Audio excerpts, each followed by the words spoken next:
Hi everyone, how are you? We'll talk today about something really interesting. Where this money, I mean euro, dollar, where this money comes from. Everyone knows it comes from the central bank, like that's not a secret, but why? How? What is the story behind all this money? We will start our story by the end of the World War II.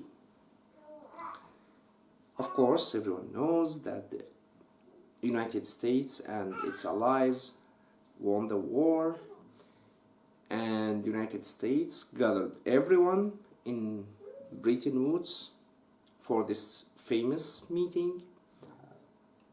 Basically, United States wanted to start a new financial system.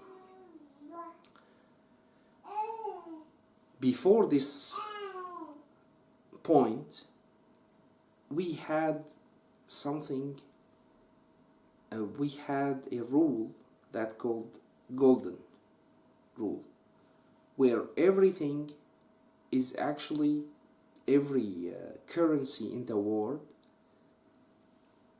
based its value on gold.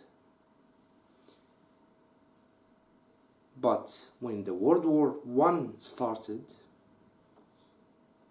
all of the countries started printing out their paper currencies because they needed to finance the war. However, all this amount of money inside the economy started to make an inflation. And after the end of the World War I, everyone knows how Germany lost the World War I, and there was Versailles, and they had to pay for the Allies, and there were a huge inflation in Germany that literally made one bread. If you want to buy like just one bread in Germany, you have to pay this amount of money. It was a stupid situation. And the European powers started to realize that we should have some kind of rule, let's say, put back to the gold rule, where each amount of our currency equals each amount of gold, can be like 2-3% up or down. That was the situation until the World War II started, and of course everyone started to fight again, and they started to print currencies, print money, and just to use it to finance the war. Now, when World War II ended, we had a situation in the world where literally United States of America possess 66% of the gold in total, like in the entire globe. 2/3 of this gold is actually in United States, and United States were producing more than half of the food in the entire world. Can you imagine how powerful the United States were at this point? So when United States gathered all the countries in this meeting and said, we want to build a new financial system, everyone will obey. Everyone will say whatever, will agree to whatever United States said. So what they said actually, okay, you don't have, any other country in the world doesn't have to match between its currency and certain amount of gold. you can match between your currency and dollar, US dollar.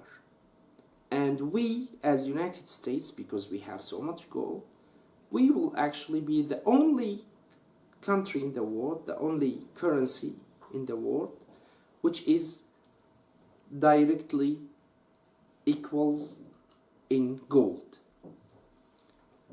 Whenever you want to exchange this dollar with gold, you can just come to America and do it. And they started doing this. And United States, you can go and you give your dollar and you know exactly how much you will get gold from this $1 US bill.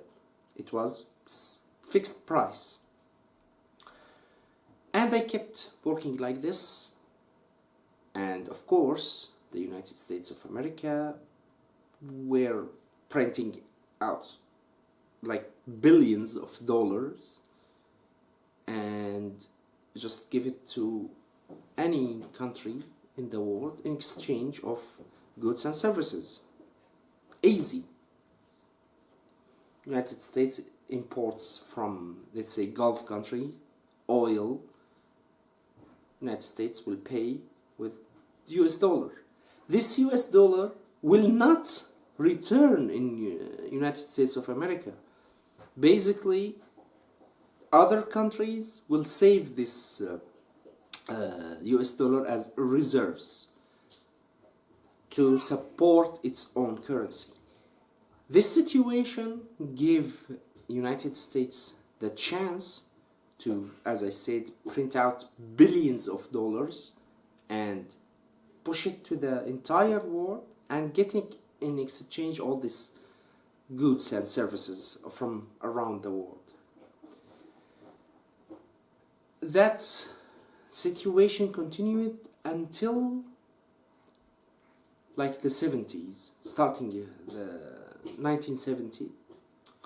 At this point, France had, let's say, big amount of US dollar, and the French president wanted to exchange this amount of dollar that has been France have been saving for like 2 decades. He wants to exchange all this US dollar with this certain amount of gold. But it was not easy, not a small amount. So when he actually wanted to do that, want to send all these dollar bills to get the gold from USA, the American president said, no, from now on we will stop working based on this agreement, and US dollar is no longer has a certain amount of gold. That was in 1970 or 71, and Nixon said this the very famous decision. From that point, we are living in a world where currencies doesn't have any direct relation with gold. Gold now is just a good like any other goods in the world. You will buy it from the market, it will be raised, and the prices might fall down. It depends on the market. Does the United States of America find this situation, I mean the situation after 1970, what was this situation? Was the situation better for United States of America or was worse? Actually, it was even better, because from that point, United States of America was not forced or not obligated to pay all this amount of gold to export all this amount, to lose all these amounts of gold in exchange for this printed US dollar. The US dollar itself didn't has like big effect. It is still the financial currency.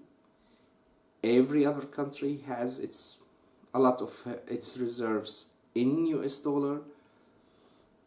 Even two countries wants to make a trade between each other, let's say Morocco and Algeria, they will pay each other with US dollar for like 60 years, 70 years. That is the situation. So no matter what, how much America printing US dollars and putting in the international market, still that will not create an inflation inside the US economy. That explained to us how the US dollar was built. So it is not an actual gold, it is just a concept that it's supported by the government, and for US dollar it's supported by the US government, and this applies for mostly every other currency since 1970. Each currency we have is a concept that everybody inside this country accept to deal with this money, and it's supported by the government. I wish this explanation is not so complicated. I try to make it simple as much as I can. Maybe we will be talking about some other concepts in economy in the future. Have a nice night. Bye bye.